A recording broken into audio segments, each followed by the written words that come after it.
ይሄን ቪዲዮ ተመልከቱት። ነብዩ መሐመድን ከሚናገሩብኝ ከሚሰደብብኝ እኔ ብቆራረጥ ልጆቼ ብቆራረጡ ምን ቢቆራረጥብኝ ይሻለኛል ለምትሉ ሙስሊሞች ጥያቄ ነው። ለምን መውደድ ትችላለህ፣ ማምለክ አትችልም።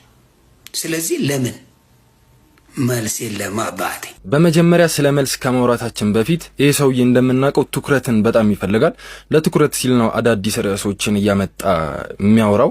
ግን ዛሬ በረሱል አለይሂ ሰላቱ ወሰላም ነው የመጣው እና ቪዲዮ መልሱን መሰራው ደግሞ ለሱ ሳይሆን እሱ የሚሰማው አንድ ሰው እንኳን አይጠፋም መልስ የሚፈልግ ሰው በሚል ነው። ወደ መልሱ ስንመጣ ረሱል አለይሂ ሰላቱ ወሰላምን መውደድ ግዴታችን ነው። በሐዲስ ተናግረዋል። ከመካከላችሁ አንዳችሁም ከአባቱ ከልጆቹ ከራሱ ከሁሉም ነገር በላይ እኔን እስካልወደደ ድረስ አላመነም ብለዋል። ስለዚህ እርሳቸውን የመውደድ ግዴታ አለብን።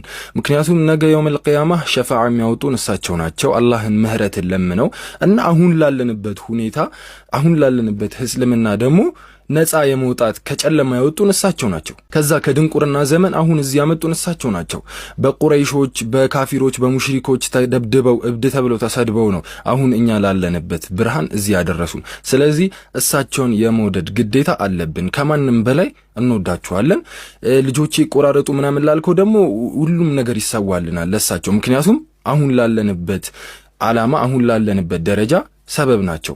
እኔም በሆን ለእሳቸው ማንኛውም ሙስሊም ይህን ቪዲዮ የሚያዩ ሙስሊም ለእርሳቸው መስዋዕት ከመሆን ፊዳ ከመሆን ወደ ኋላ የሚል ኡማ አይደለም ያለን አልሐምዱሊላህ። እና ሁላችንም ማንኛውም ሙስሊም ረሱልን ከማንኛውም በላይ ከወላጅናቱ አባቱ ከልጆቹ ከንብረቱ በላይ ረሱልን ይወዳል ማለት ነው። ስለማምለክ ደግሞ ስንመጣ ረሱል አለይሂ ሰላቱ ወሰላምን የሚያመልክ አንድም ሙስሊም የለም። እኛ የምናመልከው አላህ ሱብሓነሁ ወተዓላን ብቻን ነው ብቻና ብቻ። እሳቸውን ደግሞ እንደ መልእክተኛ ነው። አንድም ቀን እርሳቸው በህይወታቸው እያሉ በሐድ ዘመናቸው አምልኩኝ ብለው አያውቁም። ግን አላህን አምልኩ እያሉ ነው መንገድን የሚጣሩት። መልእክተኛ ማለት ወደ አላህ የሚጣሩ መልእክተኛ ብቻ እንጂ እኔን ተገዙ ብለው አንድ ቀን አያውቁም። ሁለተኛ ደግሞ ረሱል አለይሂ ሰላቱ ወሰላም የኛ ውድ ነብይ ይህን ዱንያ ለቀው ወደ አኺራ ሲሄዱ አቡበከር ረዲየላሁ ዐንሁ ለህዝቦች ምን ብሏል? ሙሐመድን ከመካከላችሁ የሚገዛ ካለ ሙሐመድ ሞቷል። ነገር ግን አላህን የሚገዛ ካለ አላህ አይሞትም፣ ሐዩን ላ የሙት።